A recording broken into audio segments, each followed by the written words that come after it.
각 지역마다 교회마다 조금씩 다른 것 같기는 한데 이 찬양을 많이 불렀던 때가 있었습니다. 바로 오늘 본문이 나오는 무화과 나무 잎이 마르고, 이 찬양 아시죠? 우리 한번 찬양해 볼까요? 율동 아시는 분들은 같이 시작. 무화과 나무 잎이 마르고 포도 열매, 같이 좀 해주세요. 감람나무 열매 그치고 은밭에 식물이 없어도 우리의 양떼가 없으며 외양간 송아지 없어도 난 여호와로 즐거워하리, 난 여호와로 즐거워하리, 난 구원의 하나님을 인해 기뻐하리라. 네, 감사합니다. 이러한 정서로 우리가 이 찬양을 많이 불렀습니다. 자, 그런데 사실 하박국서를 묵상하다 보면 이 찬양이 결코 마냥 밝거나 혹은 가볍게 부를 수 있는 곡이 아니다라는 것을 알게 됩니다. 물론 기쁨의 고백이기는 하지만 아무 염려가 없는 천진난만한 얼굴로 부를 수 있는 노래가 아니라는 것이죠. 하박국의 기도가 시작되는 3장 1절을 보면 이 기도가 시기온옷에 맞춘 노래라고 되어 있습니다. 이 시기온옷, 이것이 무엇을 가리키냐에 대해서 약 3가지 정도의 견해가 있습니다. 첫 번째는 이것이 수금이라는 악기에 맞춰서 부른 노래다라는 뜻이라는 것이죠. 그 19절에 보시면 이 노래가 인도자, 지휘자를 위해 내 수금에 맞춘 것이다 라고 되어 있죠. 그래서 그렇게 보는 경우도 있습니다. 이 수금은 현악기죠. 자, 두 번째는 음악의 다이나믹, 빠르기 등과 같은 음악의 지시어다, 이렇게 보는 견해도 있습니다. 사실 시기오노시라는 이 용어는 시편에 자주 등장하는 시가연이라는 단어의 복수형이죠. 시가연을 음악적으로 보면요, 빠른 리듬과 격정적인 감정의 상승을 유도하는 음악 기법을 의미합니다. 위대한 작곡가 세르게이 라흐마니노프라는 분이 작곡한 파가니니 주제에 의한 광시곡 혹은 랩소디, 이런 곡이 있습니다.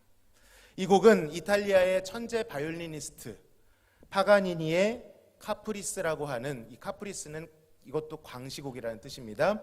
그 곡의 24번을 테마로 삼아 변주한 곡입니다. 광시곡을 광시곡으로 만들었기 때문에 엄청나게 기교가 많은 곡이죠. 바이올리니스트들이 가장 싫어하는 작곡가가 파가니니입니다. 자, 한번 들어보시겠습니다. 익숙하게 한 번쯤은 들어보셨을 겁니다. 네, 이거 아닙니다.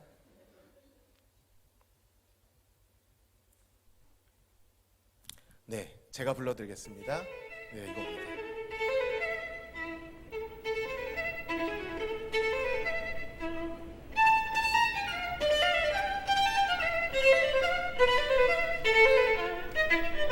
네, 여기까지만 듣겠습니다. 이것이 바로 파가니니 랩소디 24번의 주제입니다. 이것을 가지고 라흐마니노프라는 작곡가가 변주곡을 만든 것이죠. 이것이 엄청난 찬사를 받습니다. 당시의 평가는 이랬습니다. 현란한 색채와 엄청난 기교, 번뜩이는 재치와 유머로 가득 차 있으며 감성적 기운을 가득 머금은 감미로운 선율과 찬란하지만 애틋한 고조를 연출하는 아주 감동적인 걸작이다. 그만큼 어렵고 기교가 많은 곡입니다. 만약 시기오노시 이 음악적인 지시어를 가리키는 것이라면 이 곡은 매우 빠른 템포를 통해 감정을 고조시키는 곡일 것입니다.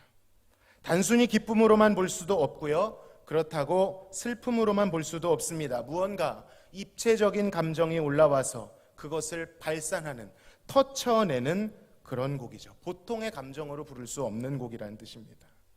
즉 하박국의 노래는 일종의 광시곡인 것입니다. 광시곡이라는 것은 자유로운 형식 속에서 화려하게 극한의 감정을 끌어올리고 정열적으로 부르는 노래. 그래서 이것을 환상곡이라고도 부르죠. 판타지라고도 부릅니다. 자, 세 번째는 이 시기오노시라는 것의 의미를 담은 견해입니다.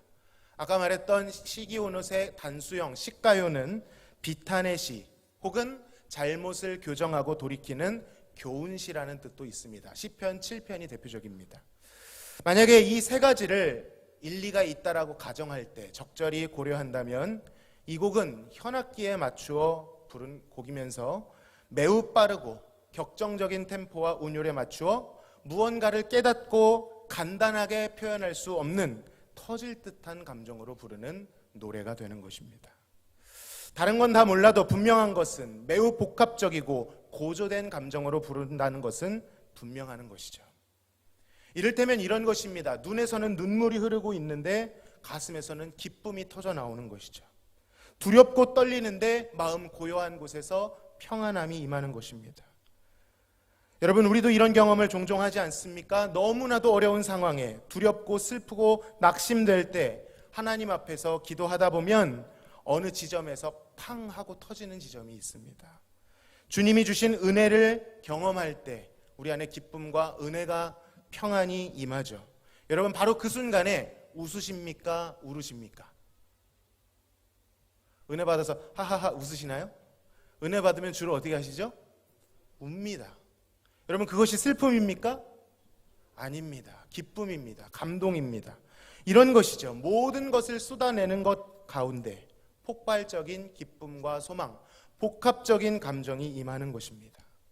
분명한 것은 하박국의 노래는 그런 복합적인 노래다라는 것입니다.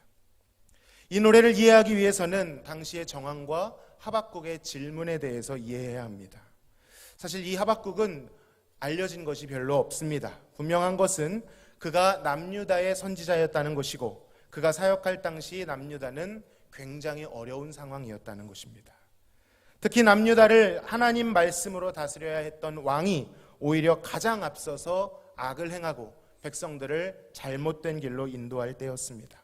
물론 그런 왕들이야 남유다에 많고 많지만 특별히 이 하박국서에 나오는 표현들, 전쟁의 기사들이 실제 역사 속에 있었던 중동의 신흥 세력이었던 바벨론과 그 진출을 저지하려는 애국 간의 큰 전쟁, 갈그미스 전쟁을 연상하게 한다 하여서 이 학자들은 역사적으로 이것이 여호야김 시대다라고 대부분은 추산을 합니다. 만약 이때가 맞다면 남유다 왕국은 정말로 어려운 시대였습니다. 복잡한 왕정사를 다 말할 수는 없겠지만 여호야김의 아버지였던 선한 왕 요시야가 이 갈그미스로 향하고 있는 애굽을 막아섰다가 묵깃도라는 곳에서 전투를 하다 전사하게 됩니다. 그리고 그 당시에 하나님을 경외하던 왕이 죽었다는 것은 그 전체가 흔들릴 수 있는 문제였던 것이죠. 그리고 그 다음으로 세워진 왕이 여호야김인데 이 여호야김은 아버지와 정반대의 행보를 보이게 됩니다. 그는 애굽에 의해 세워진 왕이었습니다. 원래는 요시야 다음 여호아스라는 왕이 세워졌는데 3개월밖에 통치를 못하고요. 애굽이 그를 끌고 가고 억지로 옹립하여서 이 여호야김을 세운 것이죠. 여러분, 여호야김이 누구와 친했겠습니까? 당연히 자신을 세워준 애굽에게 충성했을 것입니다. 애굽에게 조공을 바치기 위해서 과도한 세금을 백성들에게 부과했고요. 그 돈으로 자기의 집과 궁전은 호화롭게 장식했습니다. 뿐만 아니라 우상 숭배에 빠져서 여호와의 말씀을 멸시했고 심판을 외치는 여호와의 선지자들을 죽이고 핍박했습니다. 심지어는 내관 바룩이라고 하는 자가 예레미야의 예언서를 낭독했을 때에 그 두루마리를 족족 칼로 찢으며 자르며 불에 태워버릴 정도였습니다. 하박국은 이러한 시대적 흐름 가운데 큰 고통을 느끼며 탄원하고 있습니다. 여호와를 경외했던 하박국에게 이것은 정말로 혹독하고 고통스러운 현실이었던 것이죠. 하나님께서 다윗의 언약으로 함께 하신다고 하셨는데 그 남유다가 이제는 완전히 궤도를 이탈하고 애굽을 섬기고 있는 것입니다. 여호와의 율법을 멸시하고 그의 종들을 죽이는 대로 죽음으로 몰아내고 있는 왕 아래에서 사역을 하고 있는 것이죠. 여호와를 멸시하는 지도자 아래 사역하던 그 시대의 이 사역자들은, 선지자들은 그 고통을 헤아릴 수가 없었을 것입니다. 하박국에게 있어서 이것은 타인의 문제가 아니라 자신의 문제요 고통이었습니다. 언약과는 정반대로 흘러가는 현실, 그것을 마주하는 것은 고통이죠. 그런데 하박국은 그래, 시대가 이런 시대겠거니 그렇게 수긍하지 않습니다. 그는 질문합니다. 아니, 항변에 가깝습니다. 극한의 고통이 믿음과 현실 사이의 간극이 그로 하여금 질문하게 만들었습니다. 우리 1장 3절과 4절을 같이 한번 읽어보겠습니다. 시작.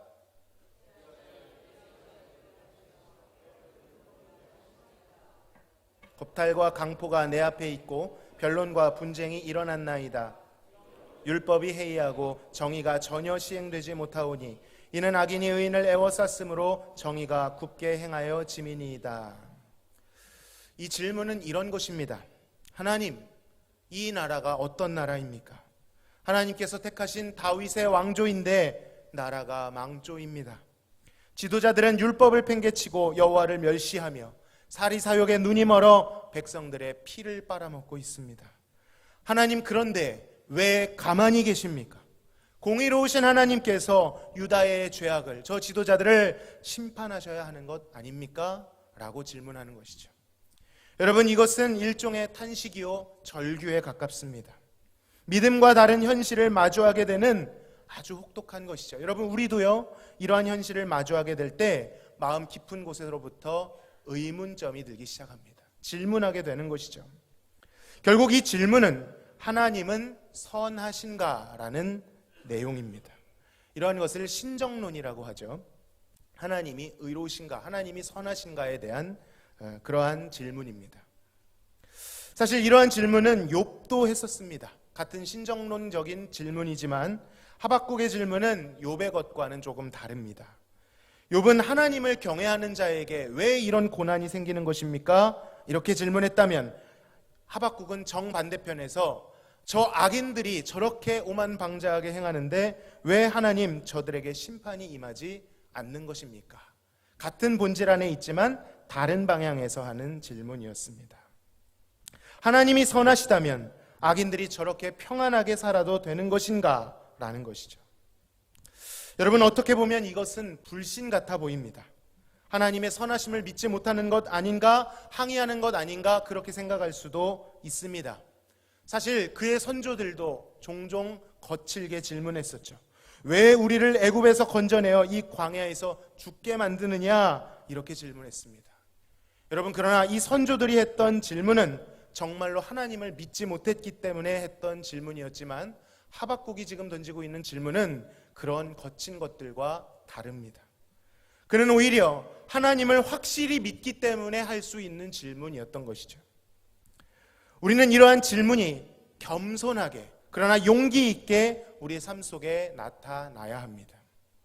여러분, 이 질문은요 하나님을 믿지 않고자가 아니라 하나님을 더 알고자 하여 현실과 믿음 간극 사이에서 하나님의 언약을 더욱 붙들기 위하여 몸부림치며 했던 질문이었던 것이죠. 여러분, 믿음의 선조들이 이러한 질문들을 했습니다. 욥도 질문했습니다.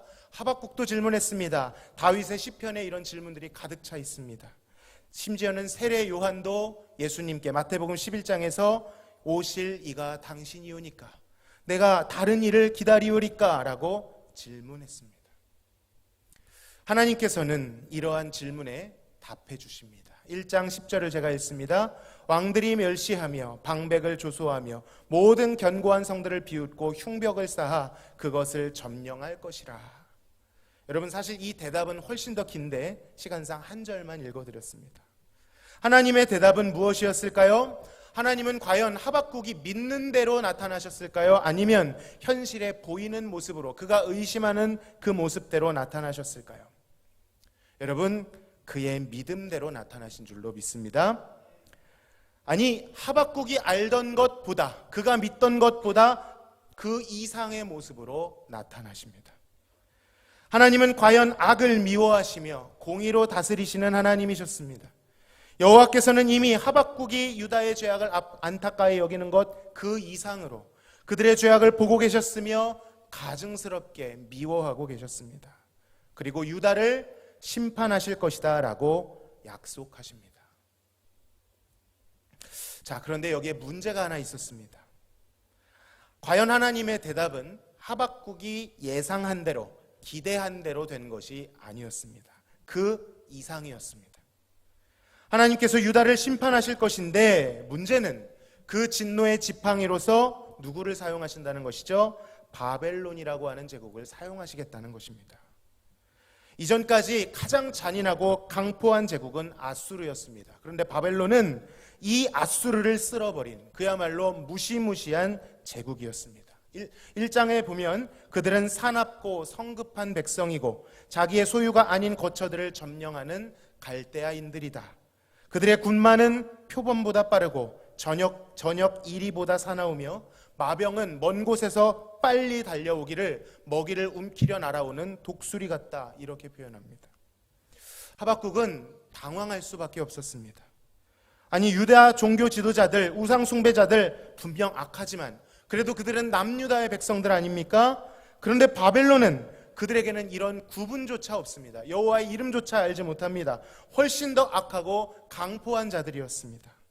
그런데 그들을 언약 백성을 심판하시는 도구로 삼으신다니, 하박국의 질문은 하나님이 남유다를 심판하신다는 것에 해결되는 것 같았으나 도리어 원점으로 리셋되었습니다. 아니, 더 혼란스러워졌습니다. 사랑하는 성도 여러분, 하나님의 계획과 그의 행하심에는 종종 이렇게 인간들이 이해할 수 없는 부분들이 있습니다. 우리가 생각할 때 상식 밖의 일인데 그것을 정답으로 제시할 때가 있으십니다. 그때 우리는 하나님의 선하심에 대해 의구심을 갖게 되죠. 그러나 꼭 기억해야 할 것이 있습니다. 하나님은 선하시지만 하나님은 또한 자유하시다라는 것입니다. 하나님의 자유하심, 그것은 하나님의 거룩하고 영원하신 성품 안에 속하는 것입니다. 우리들은 어떤 경향이 있는가 하면 하나님이 선하시다라고 고백하면서 우리가 상상하는 선함 속에, 그 범주 속에 하나님을 가두어 버리고 제한하고 싶어 합니다. 그리고 그 선이 나를 향해야만 선한 것으로 해석될 때가 있습니다.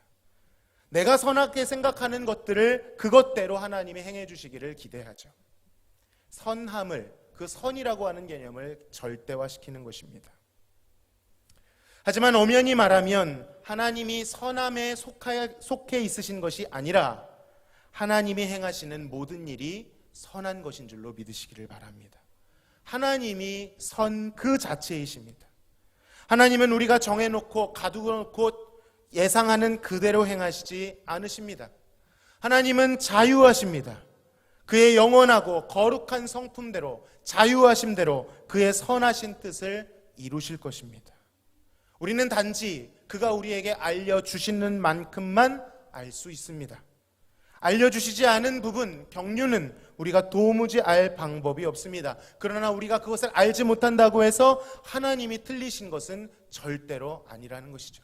우리의 무지함과 우리의 완악함을 책망할 일이지 하나님께 그 화살을 돌려서는 안 된다는 것입니다. 언제나 그의 생각은 우리의 생각보다 높습니다. 하박국은 진지했지만 그의 짧은 지식으로 하나님의 계획을 다 알 수가 없었습니다. 그의 알량한 의의 기준으로는 하나님의 행하실 행보를 다 알 수 없었습니다. 해석할 수 없었습니다. 자, 그러나 하박국은 그렇다고 해서 길을 돌이켜 하나님을 떠나지 않았습니다. 불신의 길로 나아가지 않았습니다. 그는 도리어 파수하는 곳에 섭니다. 높은 성루에 섭니다. 그리고 하나님께서 내게 무엇이라 말씀하실는지 기다리고 바라봅니다. 여러분, 이것이 어떤 행동입니까? 믿음의 행동입니다. 그는 이해가 안 되는 그 순간에 하나님을 자기 마음대로 정의하고 불신하여 떠나지 않았다는 것입니다.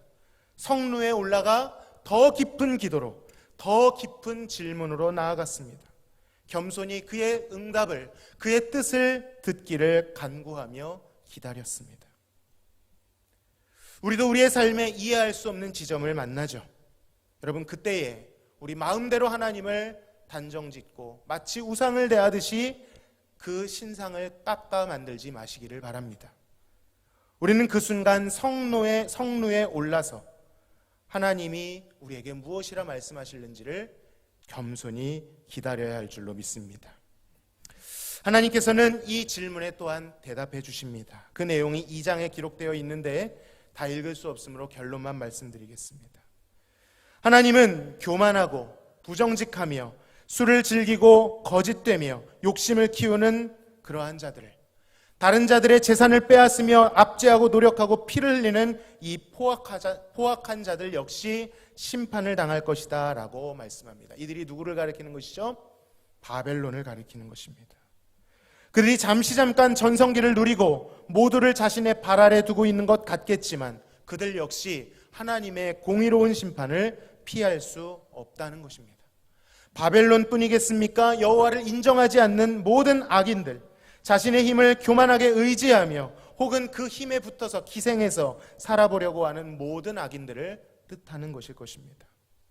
그들은 잠깐 하나님이 없을 때에 거짓 평안을 누리는 것 같겠지만 그 거짓 평안에 중독되어 기세가 등등하겠지만 결국 불타게 되며 헛되게 되며 피곤하게 될 것이라는 것입니다. 그리고 마침내 드러나게 되는 여호와의 영광이 물이 바다를 덮음같이 인정할 수밖에 없는 여호와의 영광 앞에 압도되게 될 것입니다. 그 심판은 인간이 볼 때 더딘 것 같지만 결코 늦지 않을 것입니다. 아무 일도 일어나지 않는 것 같지만 누구도 그 심판을 막아설 수 없고요, 확실하게 그 안에 일어나게 될 것입니다. 그 와중에 악인들이 득세하고 그 악인들이 심판을 당하며 또 악인들이 판을 치고 있는 혼돈 속에 이 장에서는 다 이해할 수 없을지라도 오직 의인들은 무엇으로 살까요? 4절을 읽어보겠습니다. 시작. 보라, 그의 마음은 교만하여 그 속에서 정직하지 못하나 의인은 그의 믿음으로 말미암아 살리라. 아멘. 그 혼돈 속에서, 이 많은 심판 속에서 하박국에게 하나님께서 말씀하십니다. 그러나 의인은 오직 믿음으로 말미암아 살게 될 것이다. 여러분, 이 구절은 놀라운 구절이죠. 사도 바울도 로마서에서 이것을 인용합니다. 무명의 저자가 히브리서에서도 이 핍박당하는 시대에 이 말씀을 선포합니다. 혼탁한 시대 종교개혁의 기치를 들었던 마틴 루터도 바로 이 구절을 가지고 개혁을 시작했습니다. 악인이 득세하는 말도 안 되는 현실 속에 그것을 다 이해할 수 없지만 여호와를 끝까지 신뢰하는 자는 그 믿음으로 말미암아 살 것이다라는 것입니다. 혼란의 심판 속에서도 여호와는 그 의인들을 기억하신다는 것입니다. 거센 고통의 쓰나미 속에서도 믿음으로 여호와를 신뢰하라는 것입니다. 그 인내와 연단은 때때로 길어 보이지만 결국 소망이 될 것이고 그 소망은 우리를 부끄럽게 하지 않을 것입니다. 물이 바다를 덮음같이 여호와의 영광을 모두가 인정하는 그날이 반드시 있을 것입니다. 악인들은 공포와 두려움에 휩싸여 인정하게 되겠죠. 그러나 정반대로 현실 속에서도 끝까지 믿음을 붙들었던 자들은 기쁨과 탄성을 지르며 하나님의 영광을 인정하게 될 것입니다. 그날에는요, 그 누구도 아니다라고 말할 수 있는 자가 없습니다. 의심하거나 오해할 수 있는 자가 없습니다. 하나님께서는 언제나 거기에 계셨으며 언제나 선하셨다라는 사실, 그가 참으로 옳으셨다라는 사실을 모두가 인정하게 될 것입니다. 이러한 하나님의 대답은 그저 하박국의 머리를 끄덕이며 그런 것이었구나, 그 정도의 것이 아니었습니다. 여러분, 이것은 단순한 논리적인 대답이 아니라 살아계신 하나님의 임재였습니다. 하박국은 단순히 궁금하던 것에 해답을 얻은 것 정도가 아니라 살아계신 하나님의 임재를 만나게 됩니다. 그리고 그때에 그의 영혼의 전율을 느끼게 됩니다. 하나님의 대답은 언제나 그분의 임재를 동반합니다. 욥에게도 마찬가지였습니다. 설명해 주시기보다 나타나십니다. 자신을 보여주십니다. 그랬더니 어떻게 되었습니까? 다 이해할 수 없어도 그 살아계신 하나님을 배우니 달라집니다. 그렇게 질문하였던 욥이 하나님 앞에 섰을 때, 그의 말씀을 들었을 때 욥은 자신의 입을 가리고 엎드려 티끌 가운데 회개하며 그 임재 앞에 부끄러워할 수밖에 없었습니다. 내가 귀로만 주님께 들었었더니 이제는 눈으로 하나님을 보게 되었다라고 감탄하며 고백하죠. 여러분, 시편 73편의 저자도요, 악인의 형통함으로 인해 잠시 질투하였습니다. 그들이 죽을 때도 평안하게 죽는 것을 보고 돈이 늘 그들을 필요 이상으로 따라다니는 것을 보고, 그리고 그에 대조되는 자신의 삶을 보고 낙심하였습니다. 그러나 그가 마침내 성소에 들어갔을 때, 하나님의 임재 가운데 나아갔을 때 깨닫게 되었습니다. 그들이 놀랄 정도로 빨리 황폐하게 될 것이고 전멸될 것이다라는 사실이었습니다. 그 깨달음 앞에 그는 스스로를 우매무지한 짐승에 비유하며 오직 하늘 위에 주님밖에, 땅 위에서도 주님밖에 사모할 자가 없다. 그러니 여호와를 가까이 하는 것이 오직 나에게 복이다라고 고백했습니다. 여러분, 하박국도 그 임재 앞에서 단순한 해답 정도가 아니라 영혼의 떨림을 느끼게 됩니다. 자신의 질문이 부끄러워질 정도로 그의 영원하심과 자신의 자금 사이에 있는 엄청난 격차를 발견하게 됩니다. 여호와께서 나타나시사 하박국 안에 있었던 의심의 산이 무너집니다. 3장에 나오는 말씀입니다. 여호와께서 서신즉 땅이 진동합니다. 그가 보신즉 나라가 전율합니다. 영원한 산이 무너지고 무궁한 산이 엎드러집니다. 하박국은 몰랐겠지만 하나님은 예로부터 그러하신 분이셨습니다. 그렇게 떨림으로 하나님의 임재를 경험하고 소망을 품고 부르는 광시곡, 자신의 잘못됨을 회개하며 부른 시기온옷의 노래가 바로 3장인 것입니다. 그는 주님께 대한 소문을 듣고 놀랐습니다. 그의 창자가 흔들리고 입술이 떨립니다. 마치 바벨론의 말발굽 소리가 들려오는 듯한 공포를 느낍니다. 이제 바벨론의 침공은 가시화되었습니다. 그리고 이어서 유다가 심판을 받은 후에 그 바벨론도 심판을 받게 될 것입니다. 이 공포스러운 미래 앞에 하박국은 아주 복잡 미묘한 고백을 합니다. 두렵고 창자가 흔들릴 정도로 무섭지만 주여, 주는 주의 일을 이 수년 내에 부응하게 하옵소서. 이 수년 내에 나타내시옵소서. 그러나 하나님, 진노 중에라도 긍휼을 잊지 마시옵소서. 여러분, 하박국에게는요 하나의 실오라기밖에 남지 않았습니다. 그것은 오직 의인은 믿음으로만 살게 될 것이다 라는 하나님의 약속이었습니다. 그래서 진노 중에라도 자신과 민족을 긍휼히 여겨주실 것을 부여잡았습니다. 혼돈 속에서도 그 믿음으로 살게 될 것이라는 것을 믿었습니다. 그것은 실오라기처럼 보였겠지만 바벨론의 말발굽 소리보다도 더 견고한 것이었습니다.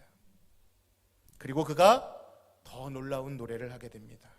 이러한 배경 속에서 우리가 초반에 불렀던 노래를 17절에서 19절을 같이 한번 낭독하겠습니다. 시작. 비록 무화과 나무가 무성하지 못하며 포도나무에 열매가 없으며 감람나무에 소출이 없으며 밭에 먹을 것이 없으며 우리의 양이 없으며 외양간에 소가 없을지라도 나는 여호와로 말미암아 즐거워하며 나의 구원의 하나님으로 말미암아 기뻐하리로다. 주 여호와는 나의 힘이시라. 나의 발을 사슴과 같게 하사 나를 나의 높은 곳으로 다니게 하시리로다. 아멘. 여러분, 이 노래에 담겨있는 복잡한 감정을 이해하시겠습니까? 그저 환하게 웃으며 천진난만하게만 부를 수는 없는 곡입니다. 이것은 위대한 믿음의 고백입니다. 유다의 소산, 그 근간은 농업과 목축업이었습니다. 여러분, 무화과 잎사귀와 열매는요 유다의 봄에 무성해집니다. 유다의 포도는 여름에 열립니다. 감람나무 열매, 즉 올리브는 가을에 풍성한 수확을 선사합니다. 유다의 기후에서는 밀과 보리, 이러한 밭의 작물들을 겨울에 수확한다고 합니다. 그러니까 이 고백에서 무엇이 끊겨진 것입니까? 봄, 여름, 가을, 겨울, 4계절의 먹을거리들이 다 끊어진 것입니다. 물론 계절을 타지 않는 것도 있습니다. 바로 양과 송아지입니다. 그런데 그것마저도 우리에는 양이 없고 외양간에는 소가 없다는 것입니다. 그야말로 아무것도 없이 다 끊겨진 상태, 모든 것을 잃어버린 상태, 극한의 고난 가운데 하박국이 이 노래를 부르고 있는 것입니다. 그러나 하박국은 모든 소망이 끊어진 그 상황에서 눈에서 눈물이 흐를지언정 울지 않습니다. 심지어는 울지만 그 눈물을 꾹 삼키고 거친 숨을 머금고 이렇게 외칩니다. 난 여호와로 즐거워하며 나의 구원의 하나님으로 말미암아 기뻐하리로다. 주 여호와는 나의 힘이시라. 나의 발을 사슴과 같게 하사 나를 나의 높은 곳으로 다니게 하시리로다. 상황을 보면 도무지 힘을 낼 수 없을 것 같은데 불안과 혼돈 속에서 그는 오히려 아름다운 그림을 그려냅니다. 그를 유다의 사슴에 비유합니다. 여러분, 유다 지역은 산지가 많습니다. 높고 험준한 바위들로 가득합니다. 그런데 사슴은 그 높고 험준한 바위를 잘도 뛰어다닙니다. 아찔한 코스를 잘 넘어가고 이리 뛰며 저리 뛰며 활보합니다. 사람들이 볼 때는 분명히 위험한 순간인데 아찔한데 이 사슴은 무엇이 그렇게 좋은지 폴짝폴짝 높은 곳을 힘있게 뛰어다닙니다. 하박국에게 부어졌던 놀라운 힘은 바로 이런 것이었습니다. 심판 중에도 그것을 하나님의 부흥으로 받아들이고 그의 행하심을 영원히 신뢰하겠다라고 고백하는 것이죠. 그것은 다른 것이 아니라 오직 여호와로 말미암아 즐거워하는 것이었습니다. 그의 감사의 궁극적인 근거는 다른 어떤 환경이 아니라 오직 여호와의 선하심 때문이었던 것이죠. 다른 것들은 다 변할지라도 하나님의 선하심만은 변하지 않을 것이라는 믿음을 가졌던 것입니다. 말씀을 맺겠습니다. 사랑하는 성도 여러분, 우리에게도 이러한 노래가 불려지기를 소망합니다. 여러분, 그것은 힘없는 노래가 아닙니다. 터질 듯한 감격으로 부르는 시기온옷, 광시곡과 같은 노래일 것입니다. 때때로 우리 안에 하나님 살아 계십니까? 하나님이 선하시다면 왜 저에게 이런 일이 일어나는 것입니까? 왜 저들은 오만 방자한데도 저렇게 평안한 것입니까? 불공평한 것 아닙니까? 의심의 산이 세워질 수 있습니다. 여러분, 그때 부디 불신의 길로 돌아서지 마시고 하나님을 마음대로 해석하여 거칠게 말하지 마시고 하박국처럼 성루에 오르시기를 간절히 바랍니다. 하나님을 신뢰하시기를 바랍니다. 그에게 더 깊은 질문으로 나아가 그가 무엇이라 말씀하실는지 귀를 기울이고 고개를 숙이고 그를 예배하시기를 바랍니다. 하나님이 응답하실 것입니다.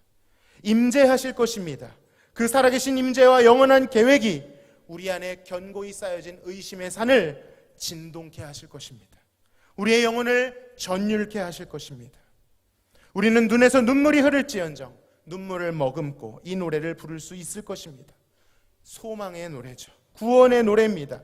의인은 믿음으로 말미암아 살 것입니다. 여호와로 인하여 기뻐하고 감사하게 될 것입니다. 유다의 사슴과 같이 높은 곳, 위험한 곳이라고 할지라도 실족하지 아니하고 펄쩍펄쩍 새 힘으로 뛰어다니는 그러한 승리를 맛보실 수 있기를 주님의 이름으로 간절히 기도합니다.